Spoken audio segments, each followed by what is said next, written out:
Good morning friends. આજે આપણે delay થતું કામ આજ ફાઇનલી થાય છે, ખાતર નાખવાનું. અત્યાર સુધી આપણા મરચાં બિચારા ખાતર વગર જ આટલા સુધી પહોંચી જાય. હવે આપણે ખાતરની વ્યવસ્થા થઈ ગઈ છે, ઓર્ગેનિક ખાતરની, એનો હું તમને દેખાડીશ. પણ સૌ પ્રથમ પહેલાં હું મારા સિનિયર સર યા ડીપી પાઠક સર એમનો ખૂબ ખૂબ થેન્ક યુ કરીશ. કારણ કે મારે જ્યારે ત્યારે આવી રીતના ગમે ત્યારે ખેતરનું કામ આવી જાય, સર મને રજાની ક્યારેય ના નથી પાડતા. એટલે સાહેબના કારણે જ તે મારું આ બધું કામ ઇઝીલી પોસિબલ થાય છે. અને કે બીજી કોઈ જગ્યાએ હોય તો રજા મળે ન મળે તો આ ખેતરનું કામે અટકી જાય, પપ્પા એકલા ન પહોંચી શકે એટલે ડીબી પાઠક સરનો ખૂબ ખૂબ આભાર. અને હવે હું તમને છે ને ખાતર દેખાડું.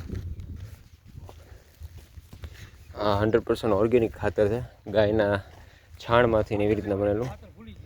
આ રહ્યું એ છે, આનું નામ રહ્યું ને એ મિક્સ ખોળ કહેવાય. અને આ આખા ખેતરમાં થઈને ટોટલ 3 થેલા થાય. અને આ રહ્યું એ ગોલ્ડન દાણાદાર નામ છે.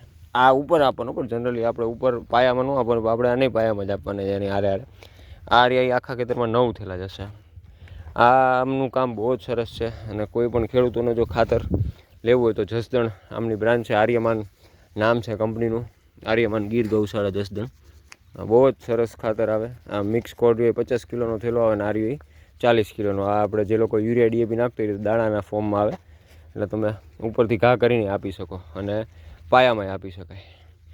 હવે હમણાં આપણે આવી જશે ભરતભાઈ, એટલે એમના ઓલામાં ચડાવીને પછી આખા ખેતરમાં આ રહ્યું થઈ જશે.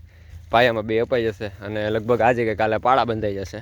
પછી તમને આખા ખેતરનો વ્યવસ્થિત લુક જ આવે ફરતી દેખાડીશ. Thank you very much.